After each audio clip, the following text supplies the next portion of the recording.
Que sont-ils devenus? Il y a 16 ans, Lucien Mias, le nom du rugby. Depuis, il est devenu le docteur Mias. Merveilleux exemple, comme il l'était il y a 16 ans sur les terrains. Roger, vous lui avez rendu visite cette semaine. Je lui ai rendu visite et j'avoue que j'ai été assez bouleversé de revoir mon vieil ami Lucien Mias. Et vous allez voir ce sujet, vous allez découvrir Mias. Nous vous retrouvons 16 ans après, docteur Mias, à Mazamet toujours. La médecine occupe l'essentiel de votre vie. Mais vous n'avez pas perdu pour autant le rugby de vue. Non, et paradoxalement, c'est par l'intermédiaire de l'institution de retraite de Sud-Ouest, l'IRSO, que je suis revenu au rugby international en me rendant pour voir France-Écosse à Murrayfield, à l'initiative de Marius Garrigue, qui fut un 3/4 centre de classe et qui est actuellement directeur de l'IRSO, qui avait organisé pour les retraités et les actifs un déplacement. Alors qu'est-ce que vous faites là, vous? C'est un déplacement dont j'assure l'animation, disons, sportive, et ça a été une joie pour moi de voir les questions qu'ont pu poser les jeunes et les moins jeunes lors de ce voyage. D'ailleurs, vous avez édité une plaquette très intéressante et très importante, répondant, et vous avez répondu à toutes les questions que vous posez les adhérents de l'IRSO. Et j'ai retenu une question et une réponse. Question 33, vous me direz, c'est normal pour un médecin, 33, 33, 33. Lucien Mias, serez-vous candidat au prochain comité directeur de la Fédération française de rugby? Non, je suis médecin et pleinement heureux de l'être. Selon la maxime berbère, si tu veux que ton sillon soit droit, accroche ta charrue à une étoile, et la mienne est bien accrochée. Lucien, vous avez trouvé une formule en médecine qui vous plaît, car vous y retrouvez cet esprit d'équipe qui vous a toujours séduit dans le rugby. Oui, il est certain qu'après avoir exercé 10 ans seul, nous avons réussi à mettre sur pied un groupe médical, et l'exercice en commun est une pratique très agréable, et elle est infiniment supérieure au fait d'exercer seul. On retrouve dans un groupe l'état d'esprit d'une équipe de rugby, mais c'est quand même différent, mais on y retrouve l'égalité et la responsabilité qu'on trouve dans une équipe. Et vous ne serez jamais 15 quand même? Ah, je ne pense pas, non. Pour qu'un groupe soit valable, il faut qu'il soit quand même de petite taille.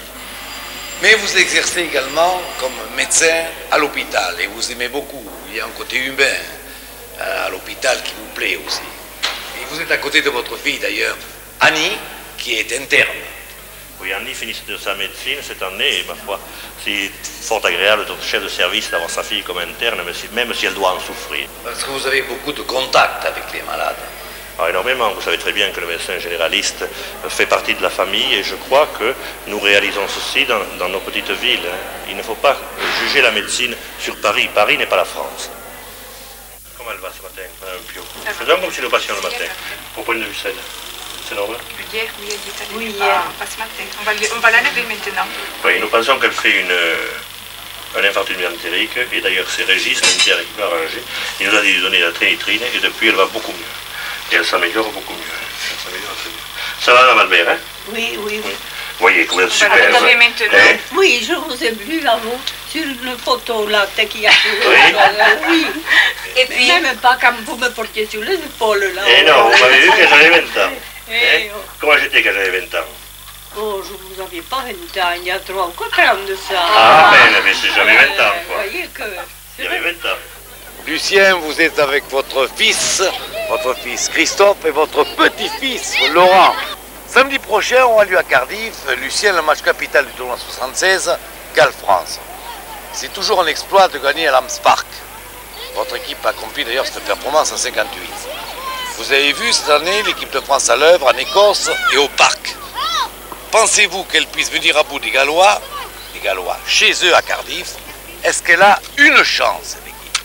Une chance, c'est Roger, une chance, on l'a toujours. Hein.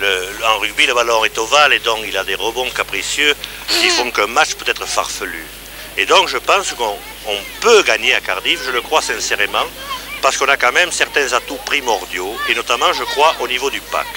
Maintenant, dire que nos chances sont très grandes, ça se discute. Parce que ce pack gallois et cette équipe galloise que nous avons vue présente une qualité de technique individuelle parfaite, mais ce qui est mieux, une technique communautaire, je ne dirais pas collective, une technique de communauté au niveau du pack fait de cette équipe quelque chose d'impressionnant. Et nous n'avons pas encore vu cette équipe pousser à bout de ses ressources psychiques et physiques. Ils ont gagné tous leurs matchs avec tellement de facilité qu'on se demande qu'est-ce qu'ils peuvent être capables de faire encore si l'équipe de France les pousse à bout. Oui, mais l'équipe de France, elle y croit. C'est une équipe jeune et elle y croit. Et je pense que c'est sa principale qualité. En plus de leur qualité athlétique, c'est d'avoir la foi. Et ça peut peut-être pas soulever des montagnes, mais ça peut soulever un pack gallois. Est-ce que vous souhaitez encore, Lucien, comme à votre époque, que les joueurs de l'équipe de France disent au vestiaire, perdant ou gagnant d'ailleurs, après les matchs, et que la fête continue? Bien sûr, Roger, il faut le dire. Le rugby fait partie de la vie quotidienne. Le rugby n'est qu'un rameau et la vie quotidienne une souche pour nous, même au haut niveau international. Certes, il existe d'autres sports où c'est le sport qui est la souche et la vie quotidienne est un rameau. Quand l'âge arrive, le rameau tombe en rugby, mais la souche professionnelle reste. Alors de toute façon, que la fête continue. Bien sûr, plus que jamais. Finalement, Lucien Mias, qu'est-il devenu? Vous l'avez vu, un médecin estimé par tous, un père et un grand-père comblés, un homme tranquille et heureux dans son pays de la montagne noire, tranquille et heureux, tout simplement.